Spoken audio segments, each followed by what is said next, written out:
এই four finger show করে magnetic field, এটাকে ম্যাগনেটিক ফিল্ড শো করে। আর এই যে মিডল ফিঙ্গার, এটা হচ্ছে ডিরেকশন অফ ইলেকট্রিক কারেন্টের ডিরেকশন হচ্ছে মিডল ফিঙ্গার। আর এই থাম হচ্ছে ডিরেকশন অফ ফোর্স বা গতি, রাইট, ডিরেকশন অফ ফোর্স। এটা হচ্ছে আমাদের ফ্লেমিংস লেফট হ্যান্ড রুল। আর এই ফ্লেমিংস লেফট হ্যান্ড রুল কাজ করে একটা মোটরের মধ্যে, ঠিক আছে। এটা দেখো, এটা হচ্ছে একটা ডায়নামো। ডায়নামোর কাজ হচ্ছে যে মেকানিক্যাল এনার্জি বা যান্ত্রিক শক্তি থেকে তড়িৎ শক্তিতে রূপান্তরিত করা। এটা কীভাবে কাজ করে? Fleming's right hand rule. এটা আমরা দেখতে পাচ্ছি ফ্লেমিংস রাইট হ্যান্ড রুল। এটা হচ্ছে ফোর ফিঙ্গার, এটা হচ্ছে মিডল ফিঙ্গার, এটা হচ্ছে থাম। এই তিনটে যদি একে অপরের সঙ্গে মিউচুয়ালি পারপেন্ডিকুলার অর্থাৎ 90 ডিগ্রিতে থাকে, তাহলে এই যে দেখতে পাচ্ছ এই যে ফোর ফিঙ্গার, এটা শো করে ডিরেকশন অফ ম্যাগনেটিক ফিল্ড।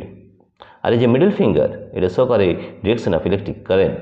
আর এই যে থাম, এটা